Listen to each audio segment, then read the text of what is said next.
Hello, how are you doing? Today, I'd like to teach you this life lesson. When you try to make the kids like you or the ladies like you, because they are the same, it's as if you are working. That's as if it costs a price. See, when you make the kids and ladies respect you, even though it's work, but it's free. Respect is free. When you want the kids to like you or the ladies to like you, that's where it costs the money.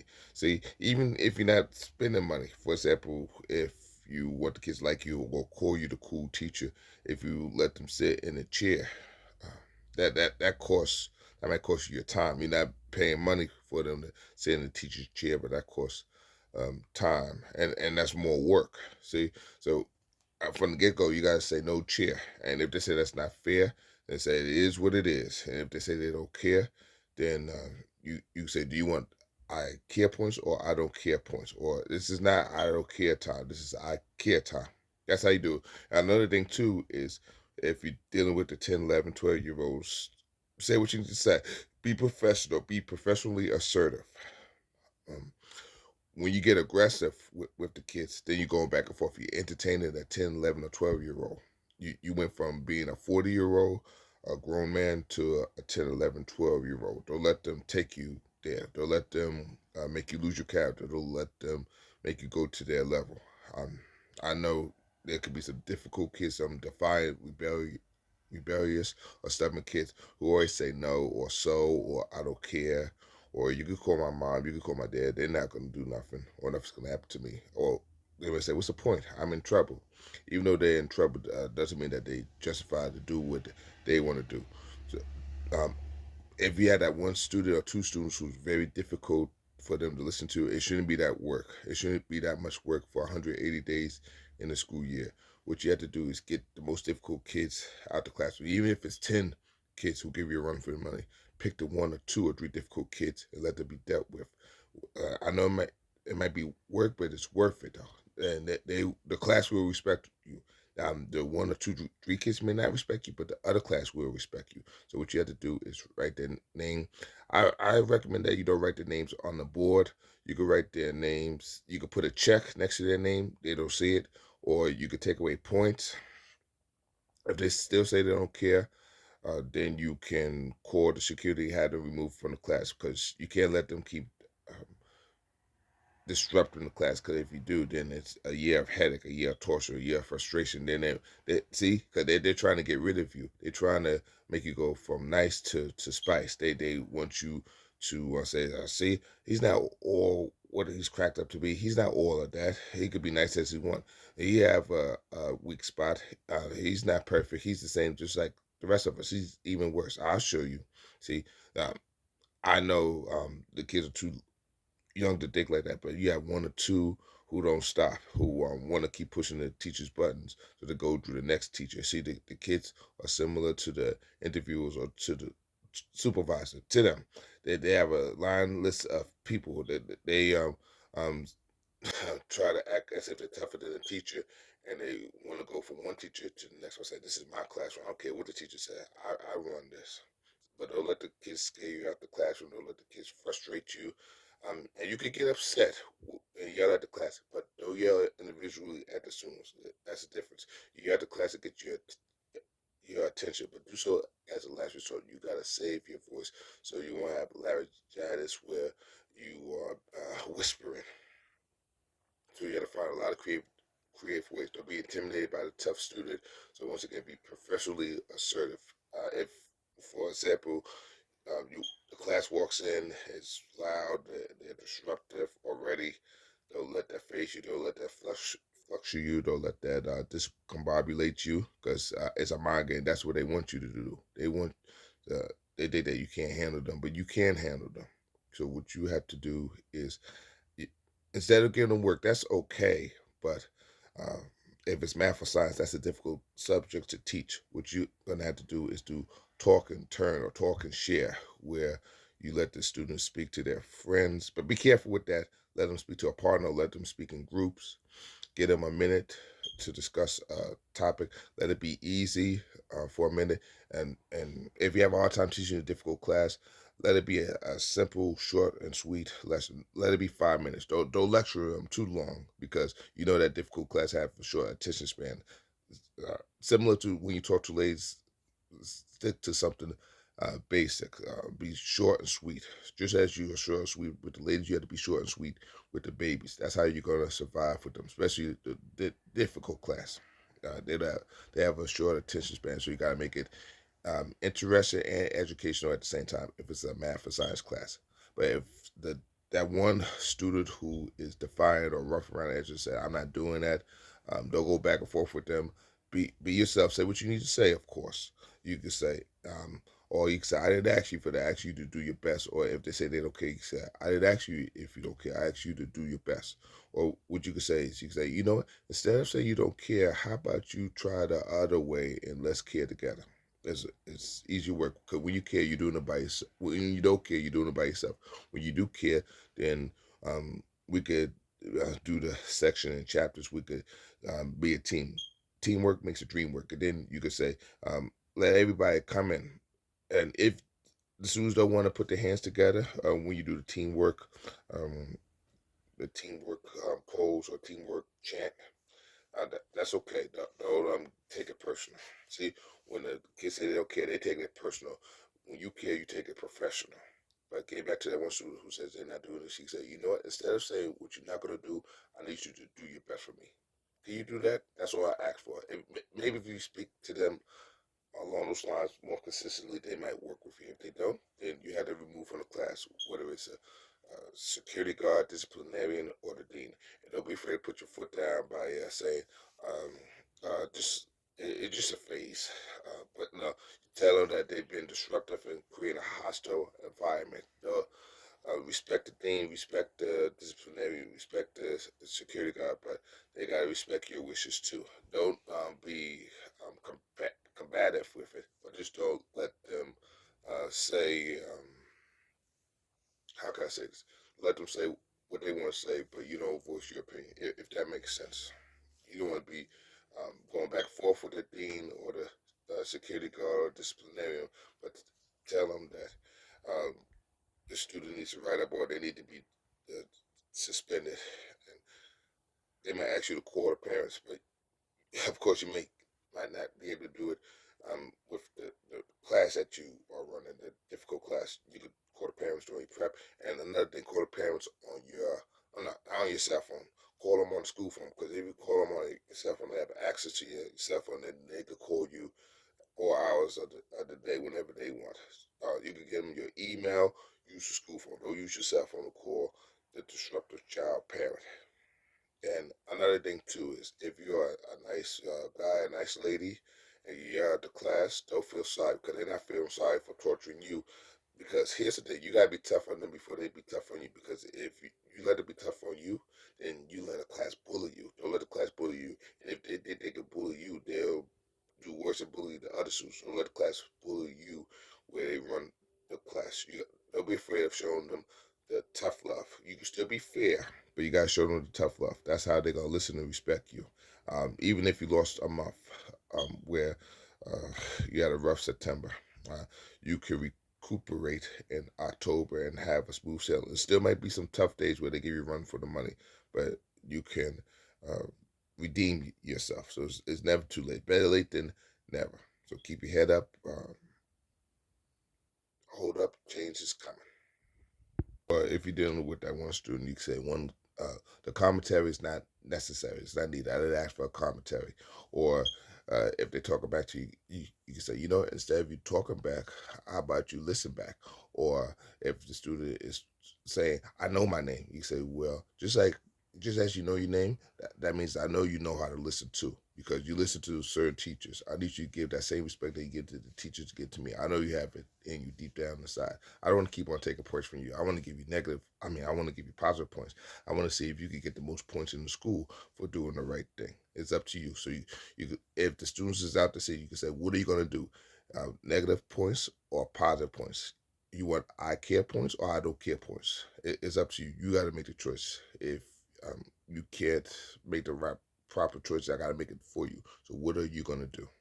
What do you want to do? See, it's okay to give the 10 11, 12-year old choices at this stage. It's simple, short, sweet, and to the point. If they still do what they want to do, then that's when they cross the boundaries, they cross the line. And with the fifth grade, they all work. I'm not gonna store it to you. They all work. But here's the thing: you can say kids will be kids. They're gonna make you work, but it shouldn't be possible. It shouldn't be strenuous. It shouldn't be stressful every day. That's ridiculous. You shouldn't have to go through aches, pain, migraines to get the class or even one student to listen to you. That's where the deans are there for. That's where the uh, security guard is there for, the disciplinarian is there for. Use them to your advantage. That's where they deal with the very difficult students on a daily basis. But you gotta use them now and write a referral as well, because that's your proof, that's your backup to show you how many times that difficult student or class been giving you problems or giving you hardship. You shouldn't have a hard time every day for the rest of the school year. So you got to nip it in the tail. That's up to you. It's not up to the kids, because if the kids have their way, they'll wreak havoc in your career every day. Don't let them do that. It's not all the kids. You do have a lot of good kids who want to listen and respect you. Um, it's just that one. But also be careful with the good kids too, because you give them enough time, then they may follow the difficult kids, and you have more kids who's giving you a hard time. Now it went from a couple students to half the class to three-quarters of the class, and the whole class is out of order. Then you dread going to school, and I don't want you to dread teaching the kids. Another thing I want to tell you too is you might be teacher of the year, but maybe the school is having reservations in giving you the reward because maybe they think you can't control the class. When you prove yourself and even have one good day with all the classes for one day or one week, if you show that you're worthy, you could control the class, then they'll give you the reward. So they might say you're the teacher of the year, but they may not conduct a ceremony with you because they see that you have a hard time with students, no matter how hard you try. So show them, give them a reason why you're the teacher of the year. The teacher of the year had to do out of the ordinary things. Uh, I want you to enjoy being teacher of the year, but you got to put the work in. I know I I say the other video to treat it as if it's your birthday party, but you gotta make the students respect you as teacher of the year, and even make the staff acknowledge you as teacher of the year. Even if you did your research, even if you did your homework, and even if they don't give you the reward, but they announced it or they wrote it, it's sent a letter to your home as teacher of the year. It's not the end of the world. It's similar to you graduated, but you didn't get your degree, but you had a letter that shows that you graduated from high school or college. It's the same thing. But I'm just saying, though, if you say, why haven't they given me that ceremony of teacher of the year? So you might have to prove yourself. You had to prove them wrong, um, and see where it goes from there. After you prove yourself and you prove the naysayers wrong, mostly it could be the babies instead of the staff, the difficult babies, where you are getting better in class management, then they may give you the reward. If they don't give you the reward, don't get discouraged, don't get upset, don't get frustrated, don't get sulky. Just continue to do what you're doing. Just grow and use the difficult class to help you to grow as not only the teacher but as a person. This could change your life. This could save your life. This could change other people's life. This could save other people's life. It's gonna take time. I know it may be unpleasant. I know it may be difficult. I know it may be easy. It may not be easy. I know it seems as if you in this alone. I know it seems as if nobody understands you, but God understands you. The Father, the Son, the Holy Spirit, Jesus. They all understand you. You understand, and you have some staff that understands you too. They know how difficult the kids is, or that one class is, or that one student is. No matter what you said, they always have something to say, or they say no means no, even when you are reasoning with them, being level-headed, being nice, being logical, and they still want to have the cake and eat it too. And if you do talk to the parents and have a meeting with the parents, don't stutter, don't stumble over your words, don't apologize or be over apologetic. Be respectful, be polite, but be stern and be assertive and stick to your guns too, because you might have the parents of that rough student who might try to intimidate you. But then you might have a parent who might be understanding, but be prepared for, just as you be prepared for all the students' behavior, be prepared for the parents' behavior too. And don't let them eat your words. Don't let them gaslight you. Don't, for example, they say, "What do you mean?" And you explain something, and they keep on saying, "What do you mean?"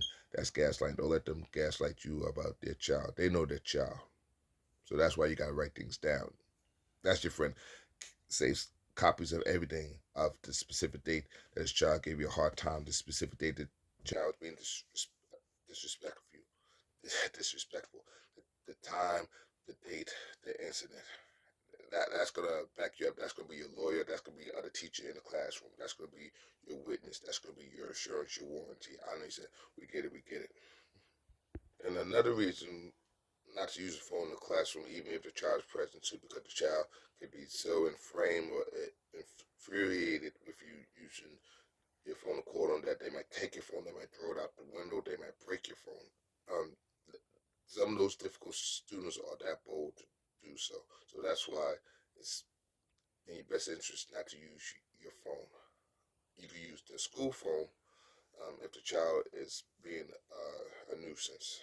Once again, you can do so during your prep.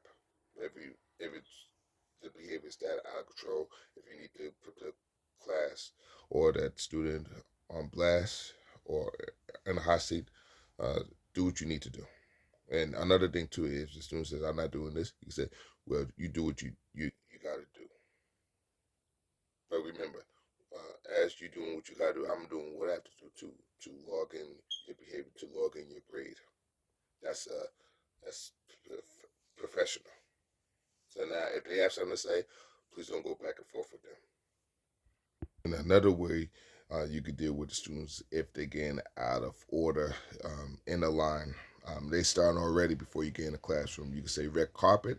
Then they say line straight. Once again, you say red carpet, line straight. So they have to pretend that they're in the red carpet to straighten up the line. What you could do too is you can use a measuring tape by saying, "Guess how long this line is? Is it 50 feet long, 60 feet long?" Let's use the measuring tape. You could let the line leader hold the end of the measuring tape, or you could let the student in the back hold uh, the beginning of the measuring tape. But be careful when you roll the measuring tape that doesn't hit the student's hands. Or you can put the measuring tape on the floor.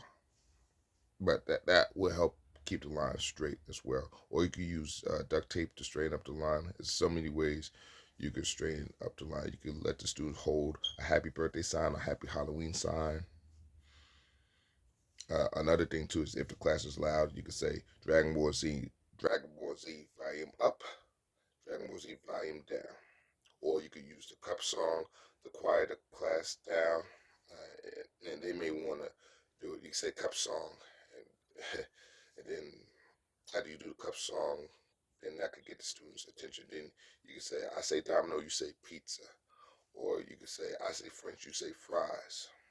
You have to go out of the ordinary if it's a loud or out of control class. But once again, you still discipline them, but be creative too. As I told you in the other video, creativity might help with anxiety, with anything, with the ladies, with the babies, with driving, with life in general. Another way you can get the class attention, you could say Barack Obama. The kid says time for a change, or you could say Barack Obama and you say White House, and then you could write the White House rules: no getting out of the seats, no yelling, no play fighting, no looking out the window, no sitting in the teacher's chair, no sitting in the teacher's tool. These are the White House rules, and then you can let the students sign their names under the White House rules. You can let it be for each class. And if the class listens, then if you have a Barack Obama mask, you could pass it to the class in the classroom or in the line. If you have a Jurassic Park mask, you could let the students pass the Jurassic Park mass in the line if the line is quiet. If it's not quiet, they don't do the um, passing of the Barack Obama mass, or they don't pass the Jurassic Park mass, or they don't pass the Burger King crown. They have to earn it. And if multiple students have to go to the bathroom as last resort, let two go at the same time. But one student supposed to have to go to the bathroom one at a time, and they're supposed to wait at least 5 minutes. If the students automatically ask you if they could go to the bathroom, you can say, nope, you have to wait for 5 minutes.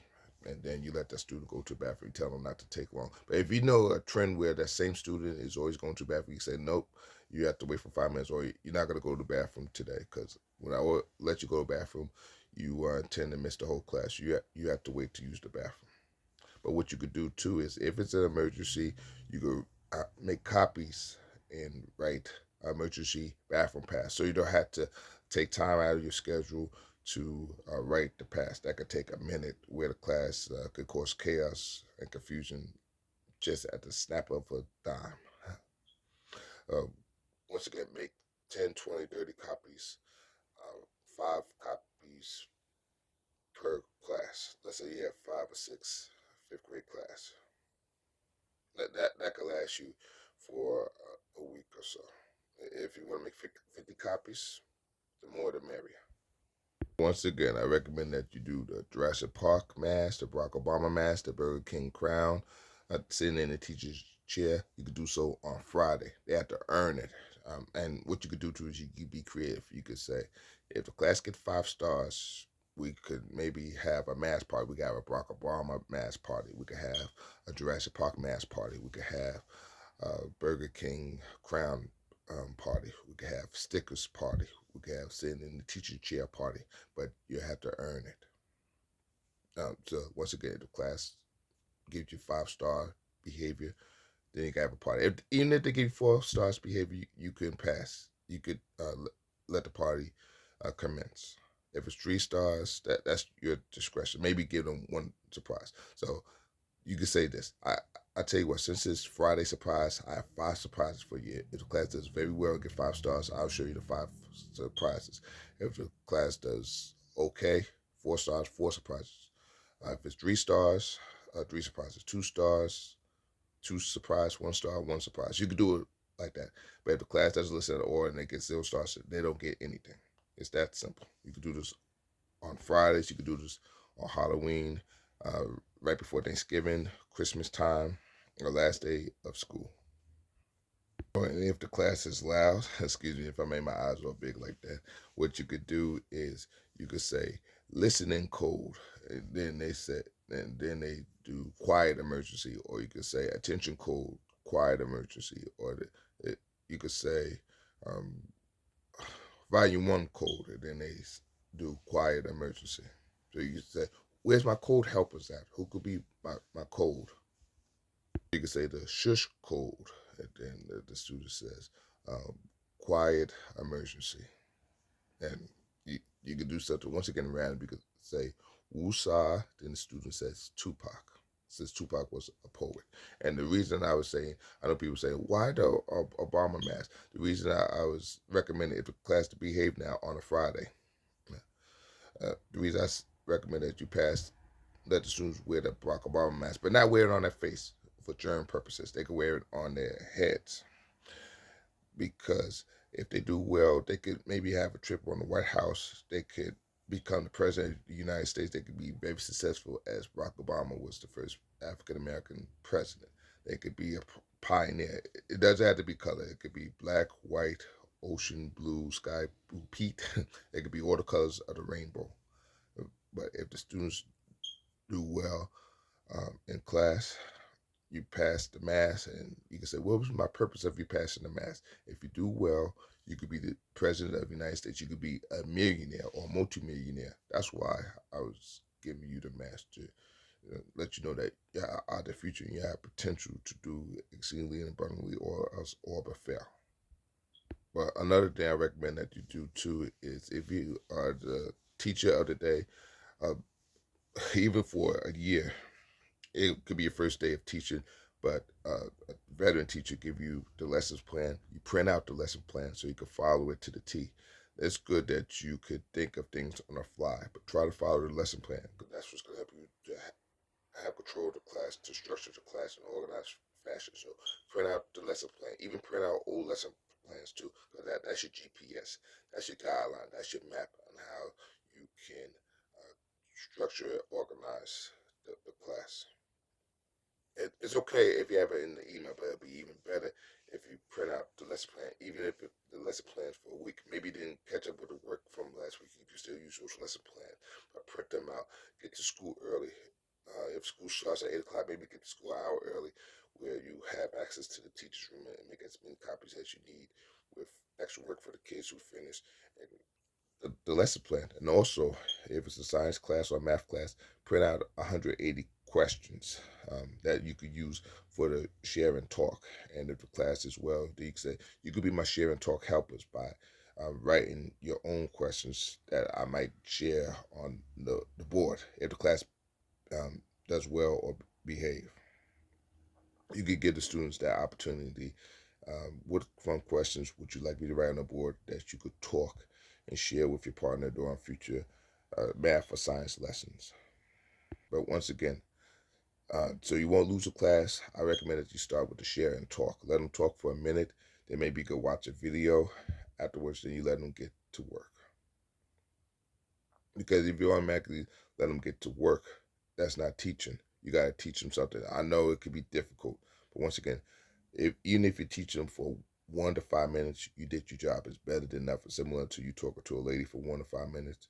Even if she says no, you respect her decision. You move on. Even if the kids say no, give you a hard time. You respect respect them being defiant, but you move on. Don't take it personal. Don't lose no sleep over the kids whatsoever.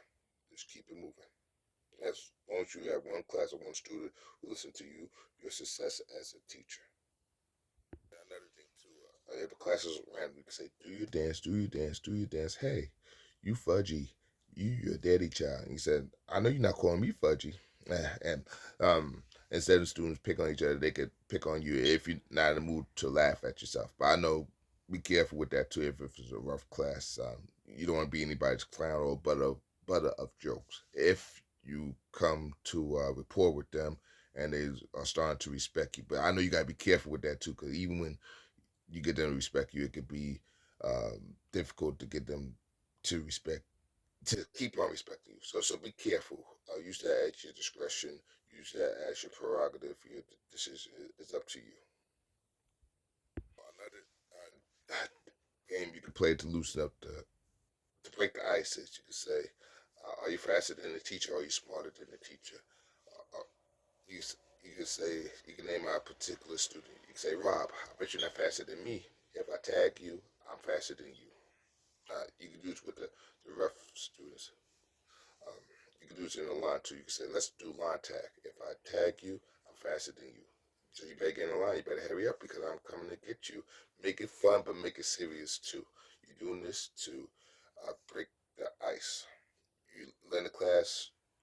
You working on the rapport. You being fun and you making the class listen to you at the same time. So everything will be structural or militant, as if you're trying to be all hardcore. Because the students, they're smart. They can sense it. You're not being their friends, but you just make it listening fun. You making learning fun.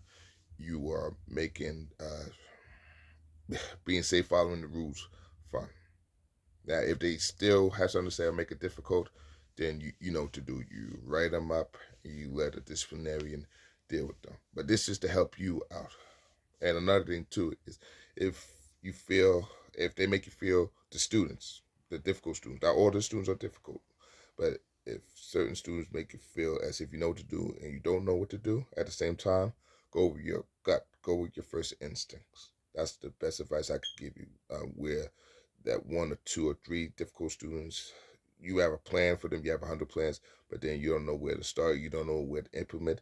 Go with your first gut, go with your first instance, and stick with it. Don't let them change anything, because that's what they are trying to do. They're not going to stop those one, two, or three rowdy students, or the one class for that matter. They're not going to stop. But just as they're not going to stop, you don't stop what you're doing. Stick to your guns. Don't stop your plan. Don't cancel it for nothing, no matter how disruptive the behavior is.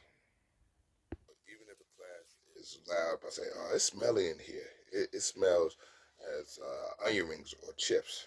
It's smelly here." You said just because it's smelly, or you know what, you could turn that into a participation thing too, if you want to. So it'll say if it's smelly, you can say, "What does it smell like? Let me write it down." You are using psychology. You use reverse psychology because you are in the here and now. You're acknowledging what they are feeling. This could turn into a 1 or 2 minute thing. If you want the students to write in a class what it smells like, you can, but make sure that's in a controlled fashion. Everybody got to sit down to write what they think it smells in the classroom. You can do it yourself, or when students listen and respect you, you can let them write on the board. And that's another thing too, is to let them write on the board, because sometimes when they write on the board gets messy and it can be difficult to erase.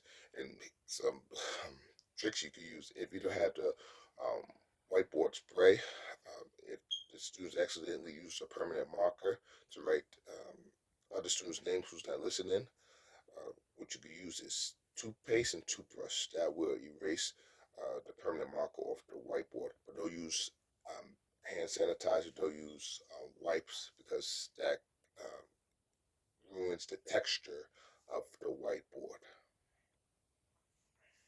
But once again, I recommend that you don't put students' names on the board, because the students, they'll fight over erasing their names with the other kids, and they may even fight with you and erasing their names off the list. And it could get heated to the point where they call you names, and it could blow all the way out of proportion. So use your discretion. If you want to write the student's name on the list, do so wisely, do so carefully, do so cautiously. If you want to, too, is you could break the ice by saying, "Look, it's a roach. Look, it's an ant. Look, it's a spider. Look, it's a rodent. Sit down." Or if you want to, you could say, "The floor is lava. Sit down." And remember, you are more wittier than the kids. You're even smarter than the kids. Now, don't get me wrong. The kids are very smart and intelligent. That they are. But you are smarter than most to order the kids. And don't let anybody else tell you otherwise. The reason, the way that they'll be smarter than you is if you went from your 40-year-old self to back to your 10-year-old self, where you're going back and forth with a 10, 11-year-old. That's what they want you to do. They want to break you. So that's the only way that you'll make them be smarter than you, is if you fuss back. They say, "What? I don't care." And then you say, "Whatever," back, or you say, "I don't care." And then you say, "I don't care either." Or they say, "Forget this." Then you say, "Forget this." See. So when they say they don't care, that means they quit, and they want you to quit by saying that you don't care back. So don't fall for their tricks. Don't fall for their trap. Their strategy. So if they say they don't care, you say, "You're not quitting on me. Don't you quit on me, or don't you I don't care me." Uh, just don't give up on me. I'm not gonna give up on you, no matter how many times you don't care. I don't care until you turn blue in the face. I don't care to Timbuktu, the kingdom come. I, I'm not gonna quit. See, I don't care is quitting. I care is the beginning. It's only the beginning. I'm not gonna give up. This is for better or worse. We're gonna ride this storm together, whether you like it or not. I care, and there's nothing you can do about it. And then with the tough students, you can say, let's have an I don't care off. Who do you think's gonna win the I care battle? Me or this tough student? Let's who wanna have an I care off? Front and center right now. Let's put it on the table. Right here, right now, with the difficult class with the difficult students. I said, why you beefing with me? Why you don't like me? You know you dislike me or despise me. I'm not gonna stop now. I'm similar to that P Diddy song. You can despise me now, but I won't stop now. Or similar to the Jill Scott song, you could hate on me, but my brain is free. That's my destiny. So you can say the choice is yours, my difficult students. We could go round trip with I don't care, or we could do one way with I care. What do you want to do? We're gonna put this all on tape now. We're gonna squash this beef today. We're gonna get to the bottom of this today. You can do it with the fifth grade, the sixth grade, the seventh grade, the eighth graders. And for the difficult students, you can say you can have beef with me, but I still care about you. I still respect you. You can have beef with me, but I ain't beat. You, you're not gonna beat me out to school. This is your way of standing up to the students and facing your fear with the students. You could do this in the classroom. You could do this on the line. That's um better than going back and forth with them, to let them know that you're not scared of them. And I know they're not scared of you too, but let them know that you respect them and care about them, but you're not backing down with your teaching, with you caring about their future. You're not backing down, no matter what they say. And once again, I know I'm going on and on about this, but I want you to uh, get this through your head that you have a million ways where you could make it through not only the class but through the school year. You could say this is game point time. Who's gonna be the leader and take this team to overtime, or take this team to the championship, or take this team to positive points to I do care points. Who's gonna be the person to win it all? And if you win it all, you could. I'll make all y'all slam dunk the ball into the bucket. But when you let the class celebrate um, them winning the game point, let it be controlled, let it be one student at a time, let it be one roll at a time. Yeah, I think that's the best way to do it. Similar to how you line up one roll at a time, let them um, score the winning game point one roll at a time. If you don't have a ball, you can use the lids where they slam dunk um, the lid into the garbage can. Of course, let the garbage can be clean. And this could take 30 seconds or a minute. And another thing too is I know I keep on talking about the mask, whether it's a Barack Obama mask or the Jurassic Park mask. If the class was half decent, if they was 2.5 out of 5 stars decent, or 3 stars out of 5 stars decent, they may not pass the mask to the next student, but you could give them a preview. They could touch the mask, they could hug the mask. Don't let them hit the mask too hard, because you know you have those one rough or aggressive students. And another thing too is with those rough students, you can say you can talk loud and proud, but you're not gonna talk tough or rough. Or you can say, I need you to remix your statement. You're not gonna talk loud or proud. I need you to talk. Um, nah, I need you to remix your statement. You're not gonna talk loud, rough and tough. You're gonna talk loud and proud, not mean and loud. And if the students tell each other to shut up, you can say, instead of saying shut up, you can say step up or lead up. I need somebody to lead up. I need somebody to lead this class up, to help the class quiet down. Who's going to be my leader? Who leads the class up? I need somebody to lead up and step up. Who's going to do it? And then maybe you could let the students write their name on the step up list or the lead up list. And another thing too, even those difficult students, even though it seems as if they don't like you or they don't respect you, but when they look at you, they're looking for your reaction. They need this. Maybe they're not used to being told no. Maybe that they might not be used to being told what to do. See, so you are a trailblazer. You could be the home training that they need. Maybe they don't get that at home. You can be the disciplinarian. Once again, show the tough love, but don't be too forceful with it, because that's probably what they get at home. Be understanding, show tough love, be sympathetic. I'm not saying the baby them or enabling them, but uh, that's why I say use professional toughness. Be tough in a professional way, if that makes sense. So when they look at you, they need a leader in you. They could be the child leader. You had to be the teacher. You had to be the adult leader. You had to be the leader for them. So you could break the mold. It might take days. It might take weeks. It might take months. But it'll be worth it, and it'll be worth you. Be more worth than you being teacher of the year. It could be more worth than you winning a jackpot of $1 million when you break through to that difficult student who's giving you chaos and confusion. But now you have a soft spot, and they have a soft spot in your heart, and you have a soft spot in their heart too. You could go from go on the World War III with each other to you um, developing a mutual respect, and it goes with. Sometimes you have to talk to them one on one. Sometimes you still might click heads, but it's not as intense as the beginning of the year. So you got to work on your communication with them. Even though we clash, even though we butt heads, we go at it. But I still respect you. I still care about you. I'm still gonna say hello to you, even though you don't say hello back to me. I am still gonna look after you. I have your best interest at heart. I just want to share that with you. You can say that before you go to class. You can say that during the morning meeting. You can say that when as soon as you see them. You said just something for you to think about. Remember what we talked about. But by saying I'm here for you, no matter how much we go at it.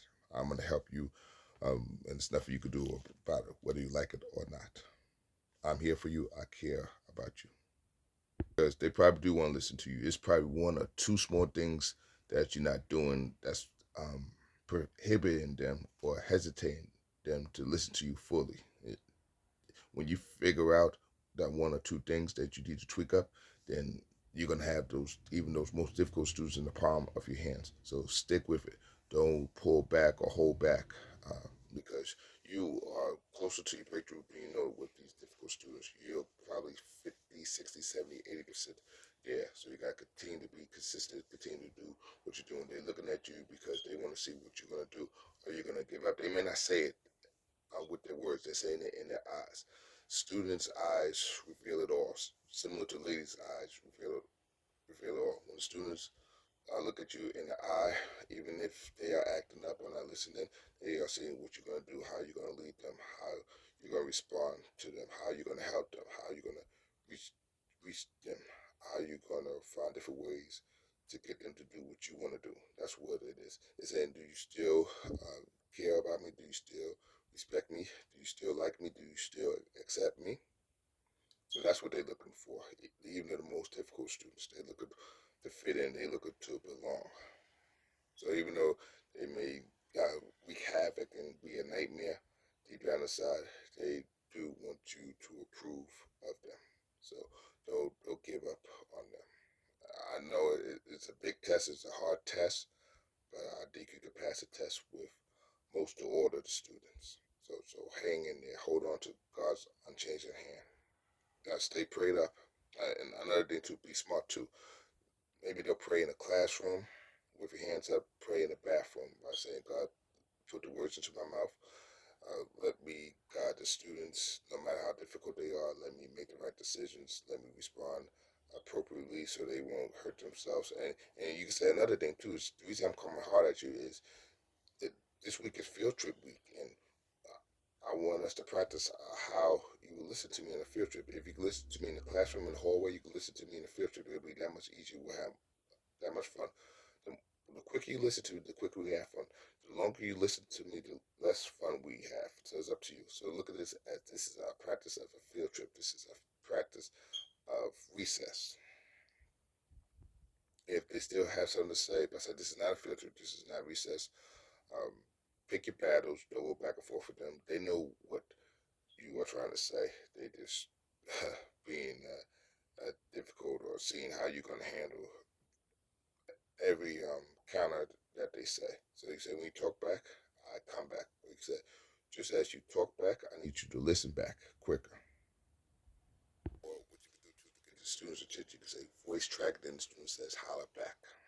Once again, you say voice track, the student says holler back. Or another thing you could do too is you can say, who want to have a race with a tornado? Who want to have a race with a volcano? When I spin the volcano or when I spin the speed dial, you have to be in your seats.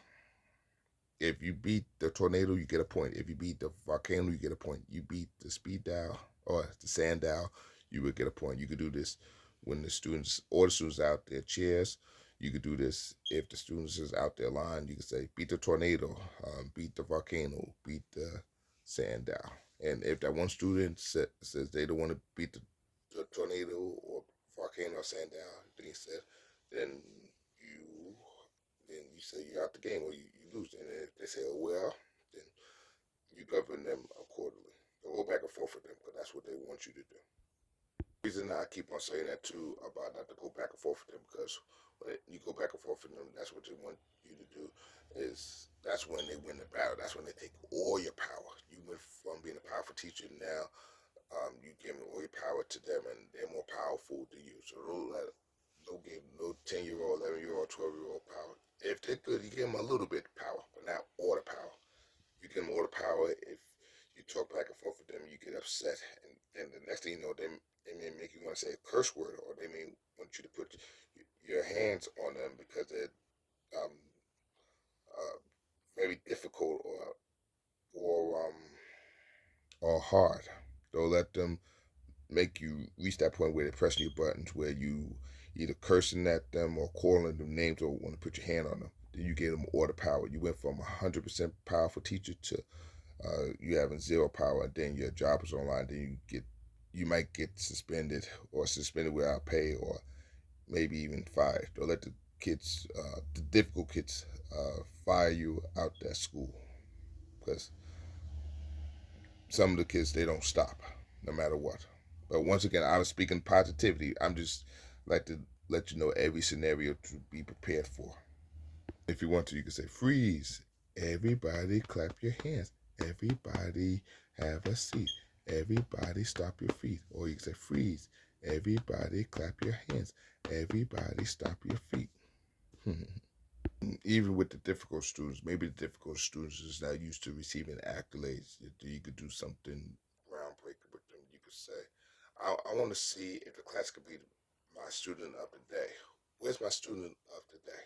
I want your all to be student of the day. I want your all to get 100 points. Yeah, this could be the best class. Y'all could go from the most busy class to the best class. I'm trying to take you out there, but you're gonna have to work with me. You work with me, I work with you. Please stop fighting me when I'm trying to help you. I don't want to fight you. I don't want to. Um, I'm not trying to make school miserable for you. I'm trying to make school fun. Remember when I first saw you, how much fun we had, how we were listening to Christmas music in September. I want us to get back to that point. That's what you can say to the class.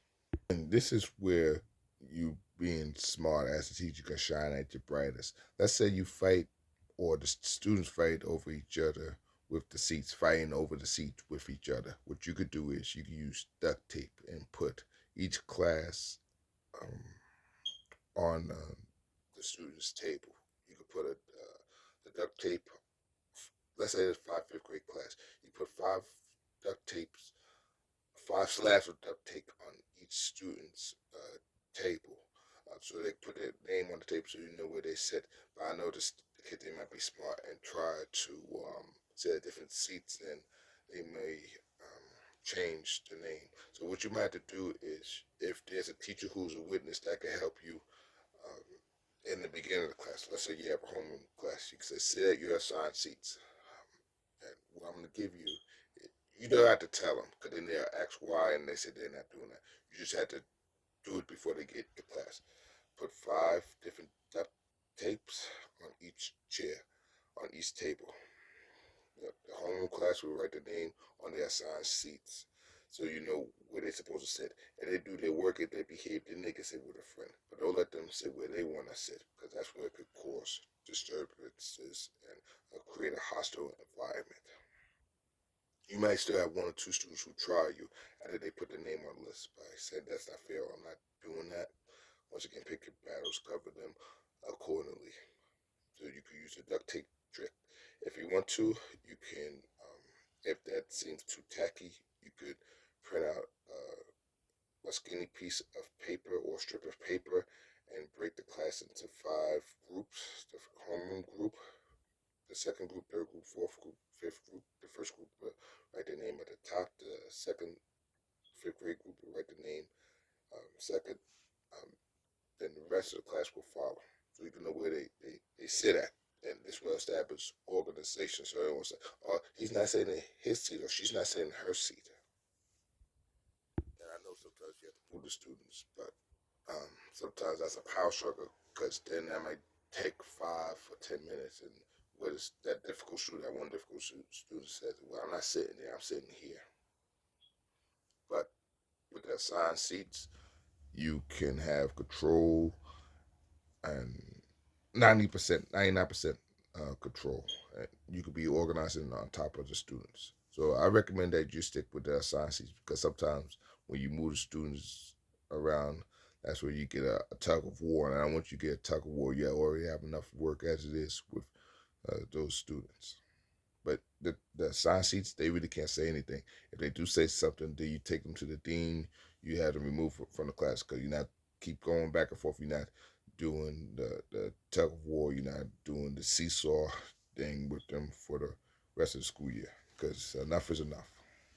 And if the class pick on a particular student, you can say, you leave that student alone, the student leaves you alone. Student, you leave them alone, they'll leave you alone. Say it like that, and then they keep it moving. You gotta be firm, have conviction. You can't stutter, you can't stumble. And if they still saying hi, to the student, or happy birthday to the student, even though they're trying to be nice, but they kind of have a little shade to you. You know how you could differentiate your students, if they're being nice or if they are being sneaky with it. You can say, nope, we're not doing that. You're not doing what I asked. If you continue to not listen, I put a check next to your name. You might miss activities. If they say they don't care, you put them on the spot because they cross the boundaries, they cross the consequences. You gotta start getting them 3 or 4 chances. When you give them 3 or 4 chances, they see that you're not doing nothing, and they are not taking you seriously. They're not taking your class seriously. They're not taking your rules seriously. They're not taking your teachers seriously. They're not taking your leadership seriously. See that the teachers who they want to listen to, they say what they mean and they mean what they say. So what you have to learn to do is you have to say what you mean and mean what you say better than the teachers who doesn't take any smack from the kids. You got to do it quicker than them. I know it might be a little difficult for you, but you could get it done. It's better late than never. If this dude keep on saying happy birthday to the other student and you told him stop, you can say happy birthday to yourself. Say happy birthday to you, and you.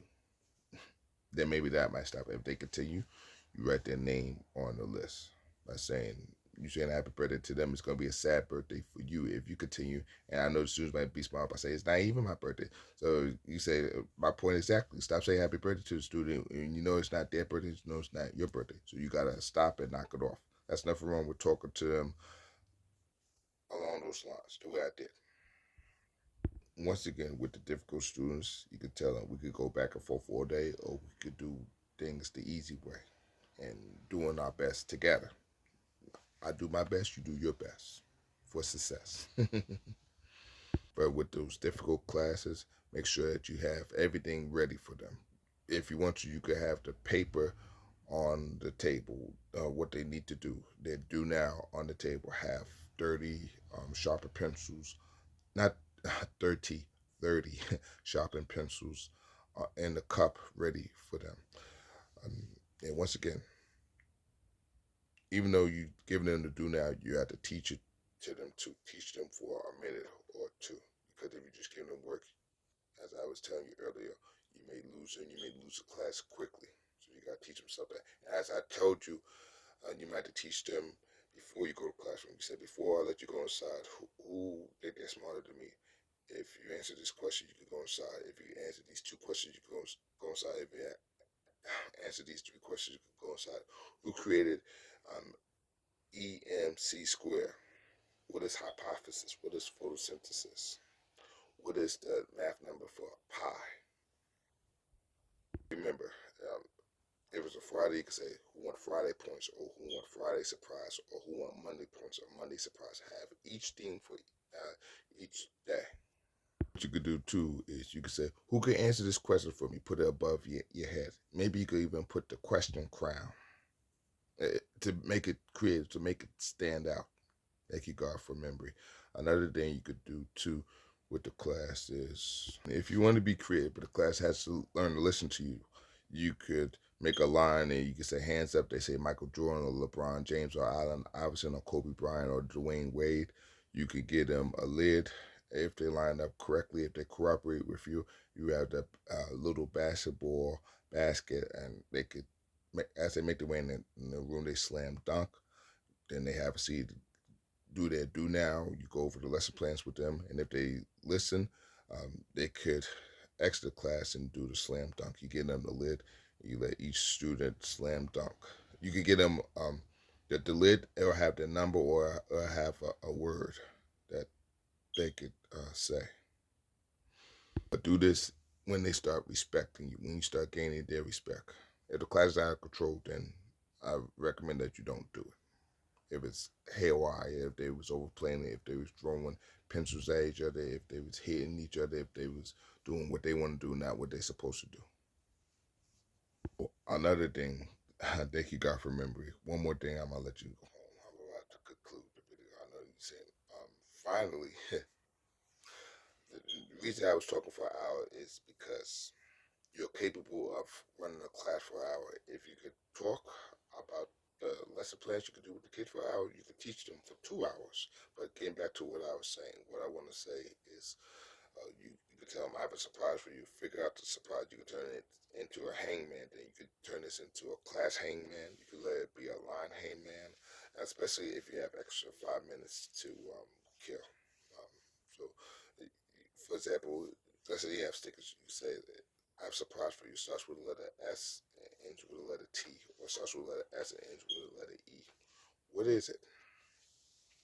And then they would figure it out. And that's what might help you buy yourself a minute or two to have control or structure over the class. Even if you don't give them anything, you can let them figure out what you want them to do. For example, um, hangman time. Figure out what I need you to do. Starts with letter S and ends with letter N. Sit down. Or starts with letter L and ends with letter N. Listen. It starts with letter P and ends with letter N. Pay attention. It starts with the letter Q and ends with the letter T. Be quiet. Random thing you can say to the students. You can speak Korean to them. Anyan Haseo. Anya Haseo. Anya Haseo. Anya Haseo. So you can say that to the students as well. Something random. If the class is just as the class is being randomly loud, you gotta be random. Um, what I'm saying is you match their energy. Don't let them drain you by you just yelling at them all the time. Sometimes you have to yell at them, but as a very last resort. Don't let that be your first line of defense because then they'll tire you. Then you'll need a nap in the middle of the day. Do that as a very last resort. What you could do too is you could say, I have this bag. I need you to guess what's in the bag. I need you to for this class to do what I want you to do. Who can figure out what I need you to do in this bag? I'm gonna pick three helpers. Pick three student leaders who could figure out what I need you to do for the class. You can let it be a puzzle. You can say, listen to the teacher, and they will have to figure out the puzzle. It could be a bag puzzle. It could be an envelope puzzle, and you could incorporate it with science. Break photosynthesis into four syllables. Photosynthesis. That's 5 syllables. Or automatopoeia.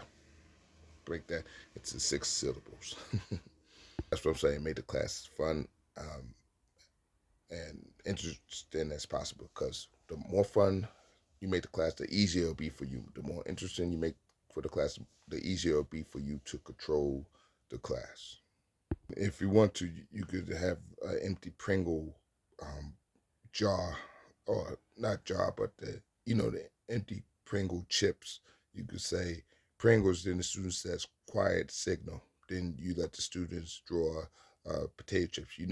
All the kids love potato chips. If the class complies, then you could let them talk into the Pringle tubes. If everybody is sitting down, pass things by the rows, similar to how you'll pass the tests and rows. You could once again do this basketball slam dunk in rows. You could do letting the students speak it in the Pringle tubes and rows, and it'll be smart instead of getting the boy and girl to pass tests or papers to each other because that takes time. You could let the class pass things in rows. That will speed up the process. But once again, I recommend it if you had that rowdy class to have everything laid out for them. Have a pencil, have a paper on the table, but with the pencils, be careful because if the students is busy, they may draw the pencils at each other or play swords with each other. You don't have time for that, and you can say you're not doing that. And if they still don't listen to you, you put a check next to their name. You take away a point. You uh, referral to the disciplinarian. If they still don't listen, they have something to say, or they talk smart, they talk slick. You go on the phone, you call the security. If the security is outside already, that's easier for you. You let the security guard remove that student so they won't be a disturbance or disruption to the class. So once again, you could be the best teacher sometimes and show the best love by removing the students. That's what they need. Sometimes it's not about teaching them. I'm sorry to say, sometimes it's not always about teaching them or being the best teacher. Sometimes the best teacher had to show the best discipline, even though it might be tough for them. That's how they're going to respect you. That's how they're going to get it. That's how you're going to change their life and save their life. So if the students is not complying to your teaching strategies, your teaching tools, your teaching methods, no matter how great they are, then it may not mean a thing because then the class is not following. So what you have to do is remove those one or two difficult headache students and make an example of them. Once again, you um, I don't mean to keep saying this, but I want you to get it. You do a referral. You first you give them a warning. Then you write their name once again not on the board, but you put a check next to the name. You take away points. You do a referral. You call the disciplinary security guard or the dean to have that student removed. And if the students continue to disrupt or disrespect you, you let the parents know.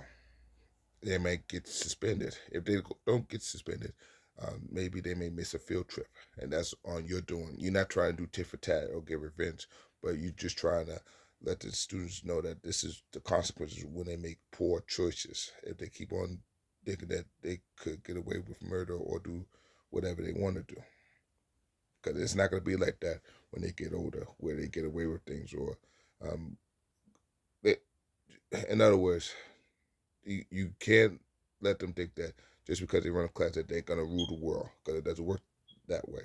Just as they have to follow the rules in the classroom, they have to follow the rules outside the classroom, especially when they get older. It's gonna be hard for them. They're gonna have a rude awakening. So you gotta put your foot down. You gotta nip it in the tail. The sooner, the better, and that's how they're gonna respect you. It may take more than once, more than twice, more than three times. You have to do this, but it's going to be worth it. And then this is where you use your teacher of the year's power to its proper use. So it's good that you're a great teacher, but now you got to, that's half the work. You're 60, 70% there. You got to do the other half and discipline the kids. You have to be just as good as the disciplinarian because the disciplinarian doesn't play, the dean doesn't play. You got to be just like them. You can't depend on the disciplinarian or the dean all the time, but only if it's very difficult. But if it's manageable, then you have to do your homework, your research, your diligence. But if you tried everything and all else fail, then you call the disciplinarian, the dean, and the secretary as the last result. If you tried to reach the students in more ways than one and they're not responding to your discipline or your teacher, if that makes sense. You've been to me for well over an hour. I appreciate you.